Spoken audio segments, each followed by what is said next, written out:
கனவுல பெரியார் வர்றாரு தலைவரே. "என்ன காப்பாத்துங்க, என்ன காப்பாத்துங்க, என்ன அடிக்கிறாங்க, அடிக்கிறாங்கன்னு" கதறாரு தலைவரே. கண்ண தொறந்தா சீமான் வந்து, "பெரியார் அப்படி பேசிட்டாரு, இப்படி பேசிட்டாரு." செத்துப்போன மனுஷன எத்தன தடவ தான் தலைவரே இவங்கலாம் சாகடிப்பாங்க. பெரியார் தான் எல்லாத்தையும் வெங்காயம், வெங்காயம்னு சொல்லுவாரு. ஆனா இன்னைக்கு எல்லாரும் சேர்ந்து பெரியாரையே பெரிய வெங்காயம்னு சொல்லும்போது ரொம்ப கஷ்டமா இருக்கு தலைவரே. ரொம்ப கஷ்டமா இருக்கு தலைவரே. தலைவரே வணக்கம் தலைவரே. நான் தான் முரட்டூப்பி முத்துவேல் பேசுறேன் தலைவரே. தலைவரே இந்த முரட்டூப்பி முத்துவேலுக்கு கருப்பு சிவப்பு நம்ம கழக துண்டு போறதுக்கு கூட உரிமை இல்லையா தலைவரே? கருப்பு சிவப்பு துண்டு போட்டா உன்னை கொண்டு போட்டுருவான்னு ஊப்பிக்கெல்லாம் மிரட்டுறாங்க தலைவரே. அவங்கெல்லாம் வெறும் ஊப்பிகள் தலைவரே. நான் முரட்டூப்பி முத்துவேல் தலைவரே. நீங்க என்னடா துண்டு போடக்கூடாதுன்னு சொல்றது? நான் சட்டையே போறேன்டான்னு சொல்லி கருப்பு சிவப்புல சட்டம் வாங்கிட்டேன் தலைவரே. இனிமேல் இந்த சட்டை போட்டு நம்ம கழகத்துக்கு நான் உழைக்கிறேன் தலைவரே. உங்ககிட்ட நான் பேசுறேன் தலைவரே. தலைவரே 2 வாரமா தூக்கம் இல்லை தலைவரே. கண்ணை மூடுனா கனவுல பெரியார் வர்றாரு தலைவரே. "என்ன காப்பாத்துங்க, என்ன காப்பாத்துங்க, என்ன அடிக்கிறாங்க, அடிக்கிறாங்கன்னு" கதறாரு தலைவரே. கண்ணை திறந்தா சீமான் வந்து, "பெரியார் அப்படி பேசிட்டாரு, இப்படி பேசிட்டாரு." செத்துப்போன மனுஷனை எத்தனை தடவை தான் தலைவரே இவங்கலாம் சாகடிப்பாங்க? எத்தனை தடவை வந்து சாகடிப்பாங்க? 2 வாரமா சரியா தூக்கம் இல்லை தலைவரே. பகுத்தறிவு பகலவன் தெற்காசியாவின் சாக்ரட்டிஸ்னு உலகமே கொண்டாடுற பெரியாரை சில்லு சில்லா உடச்சிக்கிருக்காங்க தலைவரே. உடச்சிக்கிருக்காங்க. பெரியாரை தானே அடிக்கிறாங்க அப்படின்னு நம்ம கடந்தும் போக முடியல. அடுத்தடி நமக்கு விழுமோன்னு வேற பயமா இருக்கு தலைவரே.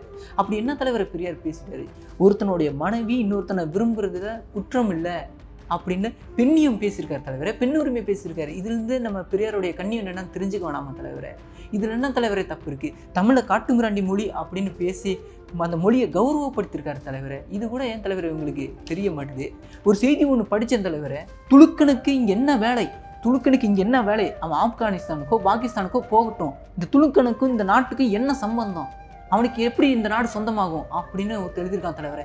டே இது தமிழ்நாடுடா, இது பெரியார் மண்ணுடா, எவன்டா எந்த சங்கிடா இப்படி எழுதுனது அப்படின்னு போய் பார்த்தா பெரியார் தான் தலைவரை இப்படி எழுதி வச்சிருக்கிறாரு. நம்ம அவனை சங்கி இவனை சங்கின்னு நம்ம சொல்லிக்கிருக்கோம். ஆனால் பெரிய சங்கியே நம்ம பெரியாராக தான் தலைவரை இருக்கிறாரு. என்ன தலைவரை பண்ணுறது? தயவு செய்து பெரியார் எழுதின எழுத்துக்களெல்லாம் நாட்டுடைமை ஆக்கிறாதீங்க தலைவரை. அப்புறம் நாரி போயிடும். இந்த சீமான் சொல்கிறாரு, நீங்கள் உணர்ச்சிப்பட்டு எதுவும் பண்ணிடாதீங்க தலைவரை. நம்ம தான் பெரியாரை எதிர்த்தோம். பெரியாருடைய சிலையை உடைச்சோமா? சட்டமன்றத்தில் பெரியாரை ஏன் தேசிய பாதுகாப்பு சட்டத்தில் கைது பண்ணலான்னு பேசணுமா? மணியம்மையை கோர்ட்டுக்கு இழுத்துட்டு வந்து மன்னிப்பு கடிதம் எழுதி வச்சோமா? நம்மளும் தான் பெரியாரை எதிர்த்தோம். இப்படிலாம் நம்ம எதுக்கல தலைவரை. இப்படிலாம் நம்ம எதுக்கல. பெரியார் தான் எல்லாத்தையும் வெங்காயம் வெங்காயம்னு சொல்லுவார். ஆனால் இன்னைக்கு எல்லாரும் சேர்ந்து பெரியாரையே பெரிய வெங்காயம்னு சொல்லும்போது ரொம்ப கஷ்டமாக இருக்குது தலைவரே. ரொம்ப கஷ்டமாக இருக்குது தலைவரே.